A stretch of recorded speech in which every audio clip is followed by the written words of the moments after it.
Hello eighth class. आज हम कर रहे हैं हमारी ग्रामर बुक का सेकंड पार्ट जिसका नाम है वर्ण विचार। फर्स्ट लेसन में हम सीख चुके हैं कि वर्ण क्या होते हैं। वर्ण क्या होते हैं?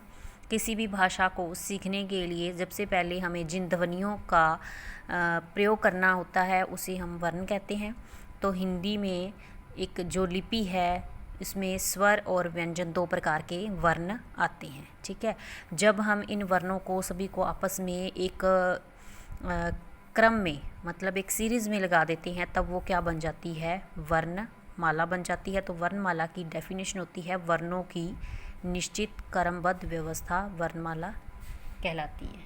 ठीक है, उसके बाद है हमारे पास इनके नाम की, ये हमारे पास 11 स्वर होते हैं, 33 व्यंजन होते हैं, 2 हमारे अयोगवा अयोगवा होते हैं। अतिरिक्त व्यंजन के रूप में ड और ढ का प्रयोग किया जाता है जिनकी नीचे बिंदी होती है। ठीक है, उसके बाद संयुक्त व्यंजन हैं जो 2 अक्षरों के मेल से बने हैं। ये 4 हमारे पास संयुक्त व्यंजन आते हैं। तो कुल हमारे पास जो है इनकी संख्या आ जाती है वो 52 होती है।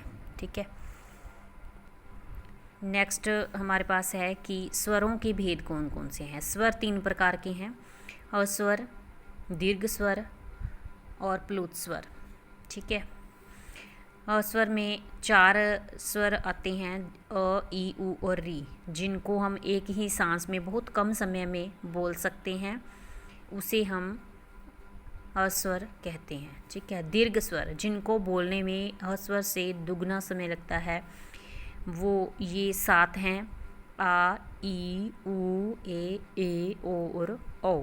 ओके, उसके बाद हमारे पास होते हैं प्लुत स्वर जिनको बोलने में इन दोनों से 3 गुना ज़्यादा समय लगता है, उन्हें हम प्लुत स्वर कहते हैं। वो हमारे पास होते हैं जैसे ओम, अतः। नेक्स्ट है हमारे पास कि स्वरों की मात्राएं। तो अ को छोड़कर बाकी जितने भी स्वर होते हैं सबकी अपनी अपनी मात्राएं होती हैं, लेकिन ये व्यंजनों के साथ प्रयोग होती हैं। स्वरों के साथ कभी भी स्वर की मात्रा प्रयोग नहीं होती।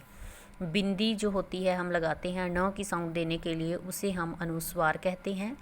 चंद्र बिंदु को हम अनुनासिक का नाम देते हैं। इसको बोलते समय हवा नाक और मुख दोनों से निकलती है। नेक्स्ट आती है हमारे पास री की मात्राएं। री की मात्राएं जो हैं वो र और री की मात्राएं अलग अलग होती हैं। ठीक है, र की मात्राएं जो हैं इस प्रकार से, ऊ की मात्रा, छोटे ऊ की मात्रा ऐसे प्रयोग की जाती है, बड़े ऊ की ऐसे। ठीक है, और री की मात्राएं जो हैं हम इस प्रकार से इस मात्रा का प्रयोग हम करते हैं पैर में नीचे। उसके बाद हैं व्यंजन। व्यंजन की डेफिनेशन होती है कि जिन वर्णों के उच्चारण में वायु रुकावट के साथ या घर्षण के साथ मुंह से निकलती है वे व्यंजन कहलाते हैं। ठीक है, और व्यंजन जो है स्वरों के साथ मिलकर बोले जाते हैं। उसके बाद है स्पर्श व्यंजन। स्पर्श का मतलब क्या होता है? टच।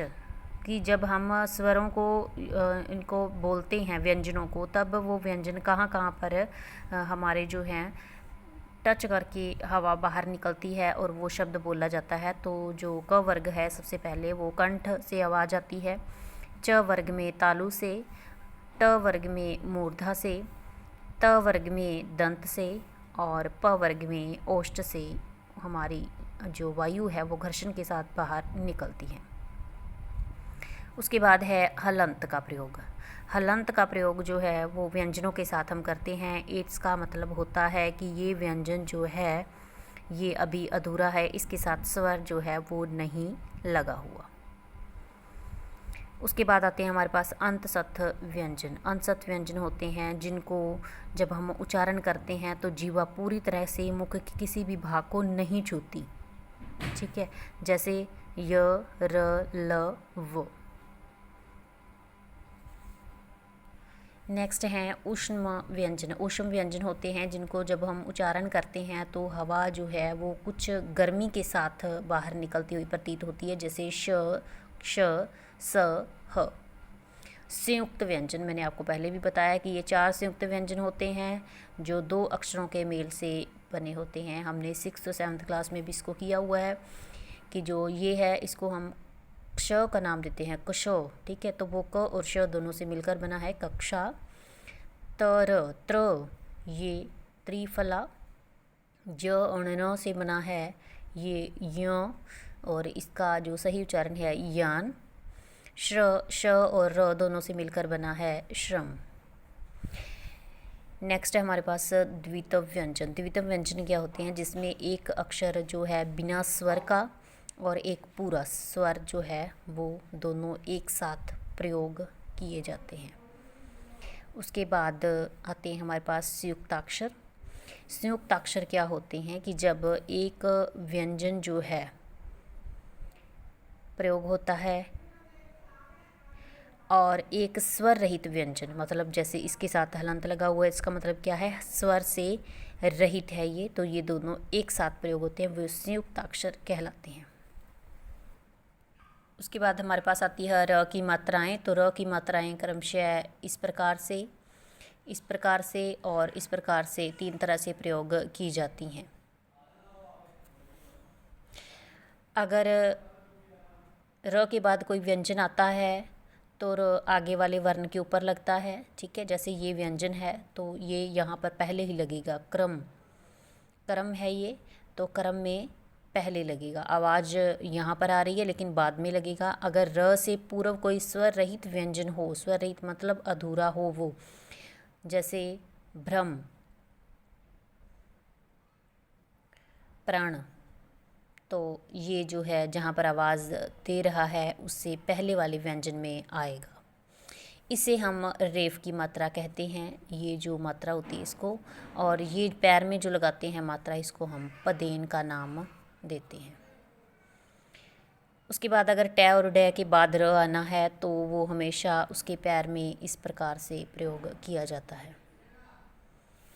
ये कुछ अशुद्धियाँ हैं जो स्वर की मात्राओं की होती हैं, इनको आपने लर्न करना है, राइट नहीं करना है। ये जो दोनों पेज नंबर 15 पे हैं, इनको आपने लर्न करना है। ओके स्टूडेंट्स, आपने बुक वर्क ट्राई करना है और आंसर की के साथ मैच भी करना है। Have a nice day.